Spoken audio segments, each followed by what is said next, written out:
தமிழகத்தில் நடைபெறும் அனைத்து குற்ற சம்பவங்களுக்கும் போதை மட்டுமே காரணம். தாராபுரம் காவல் துணை கண்காணிப்பாளர் அலுவலக அரங்கில் அறிவுறுத்தி கொரியர் மற்றும் மெடிக்கல் உரிமையாளர்கள் ஊழியர்கள் 30க்கும் மேற்பட்டோர் உடன் விழிப்புணர்வு ஆலோசனை வழங்கினார். திருப்பூர் மாவட்டம் தாராபுரம் காவல் சராகத்திற்கு உட்பட்ட மூலனூர் அலங்கியம் குண்டடம் காவல் நிலையம் உட்பட்டு மெடிக்கல் மருந்தகம் மற்றும் கொரியர் பார்சல் வரக்கூடிய வியாபாரிகளை வரவைத்து அவர்களுக்கு ஆலோசனையை வழங்கினார். இந்த ஆலோசனையில் தாராபுரம் துணை கண்காணிப்பாளர் சிவகுமார் கலந்து கொண்டு தமிழகத்தில் நடைபெறும் அனைத்து குற்ற சம்பவங்களுக்கும் போதை வரக்கூடிய கஞ்சா ஊசி போதை காளான் மெடிக்கலில் கிடைக்கக்கூடிய மாத்திரை மட்டுமே காரணம். போதையால் அனைத்து குற்ற சம்பவங்களும் நடைபெறுகிறது. அதிகளவு இதில் கல்லூரி படிக்கும் மாணவர்கள் தங்களது தின செலவு பணத்துக்காக துணிந்து செய்கிறார்கள்.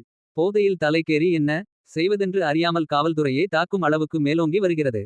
இதற்கு போதை மாத்திரைகள் மற்றும் வெளியில் இருந்து வரக்கூடிய பார்சலில் மெடிக்கல் என்று கூறிக்கொண்டு போதை வஸ்துகள் வருகிறது.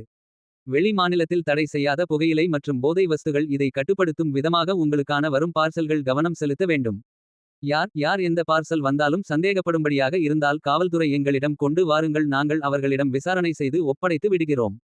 போதைப் பொருள்கள் அதிக அளவு கொரிய மற்றும் பார்சல் மூலமாக வருகிறது.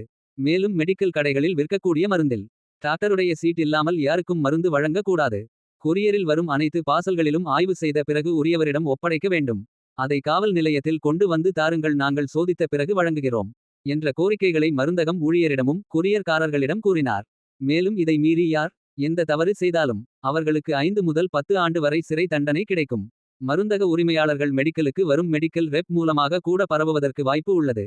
அதிக கவனம் தேவை என்றும் சந்தேகப்படியாக இருந்தாலும் ஆய்வின் போது மூலனூர் காவல் ஆய்வாளர் கோவர்த்தனாம்பிகை அலங்கியம் குண்டடம் ஆய்வாளர் விவேக் போக்குவரத்து துறை காவல் ஆய்வாளர் உள்ளிட்ட 30க்கும் மேற்பட்டோர் ஆலோசனை கூட்டத்தில் கலந்து கொண்டனர்.